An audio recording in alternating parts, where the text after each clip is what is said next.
No such thing. No such thing as a life that's better than yours. No such thing as a life that's better than yours. Love yours. No such thing as a life that's better than yours. Hey guys, hey, what's up? What's up? It's your girl TT, and today we're here to talk about it. So, for all who may not know, the port workers are currently going on strike starting October the 1st. They have went on strike basically asking for better working condition, higher pay, and other things as well that I'm going to go ahead and speak about in this video.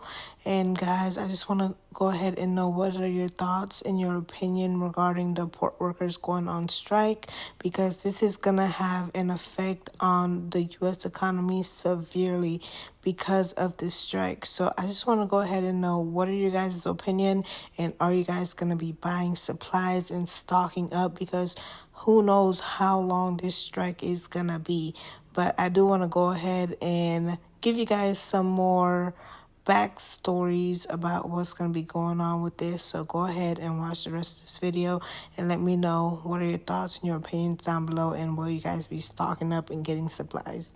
The port workers' strike of 2024 marks a significant event that began on October 1, 2024, affecting major shipping hubs across the United States and potentially other regions. The strike was initiated by members of the International Longshore and Warehouse Union (ILWU), representing dock workers at key U.S. ports like Los Angeles, Long Beach, Seattle, and others. Key reasons for the strike: 1. Wages. Workers are demanding higher wages in response to inflation and the rising cost of living in many coastal cities. They argue that their pay does not reflect the essential role they play in maintaining the global supply chain. 2. Working conditions. Longshore workers face tough, often dangerous environments, from managing heavy machinery to working in all weather conditions. The union is demanding better safety standards, improved healthcare benefits, and more supportive working conditions. 3.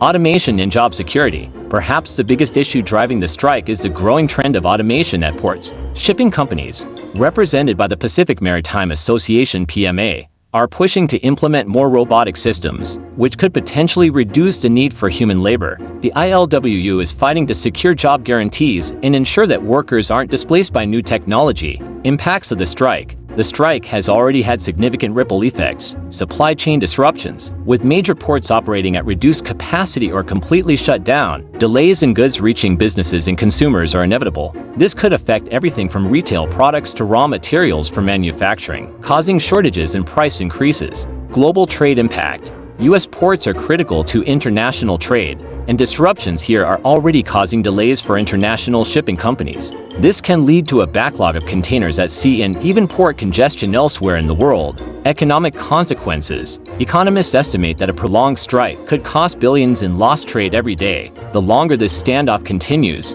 the higher the stakes for industries reliant on timely shipments, from electronics to food products. Ongoing negotiations. As of October 1st, both the ILWU and PMA are in tense negotiations, but the talks have reached an impasse. The union has a strong base of support among its members, but the shipping companies argue that automation is necessary to stay competitive in a rapidly evolving global economy. Observers expect that unless a deal is reached soon, the strike could last for weeks, with the potential to cause severe economic and logistical challenges for businesses and consumers alike. This strike is more than just a labor dispute. It's about the future of work in a world increasingly shaped by automation. Cranes idle in Brooklyn, Baltimore, and Houston.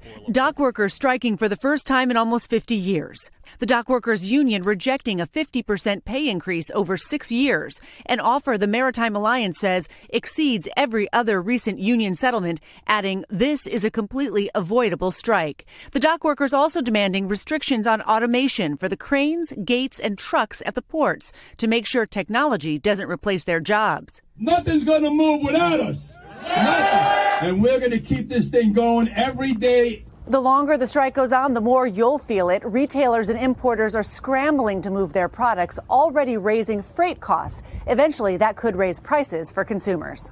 And every day of uncertainty, a concern for Margaret Barrow. Her healthy snack company, It's Nola, relies on ingredients that come through these ports. It's kind of scary because in 2 months, if I can't get all of the ingredients that I need for my product, I'm going to have to just let my my customers know that I have to put a pause on producing my product. These ports behind me are critical for you being able to keep your business running. Absolutely. A lot of business can go under because of this. Manufacturers and retailers want the White House to step in and break the strike. The White House said the impact on consumers would be, quote, limited for food, fuel, and medicine, but said collective bargaining was the best way to reach a deal. And Christine, I know a lot of people are crunching these numbers right now. How damaging could a long strike be to the U.S. economy? So supply chains, Lester, can bounce back pretty quickly after a couple of days. But keep in mind, every day that you have a shutdown, it can take 5 days to clear the backlog. So the longer this goes on, the worse it is. We're soon going to realize all those things come by ship. All right, thanks. No such thing, no such thing. Heart beating fast.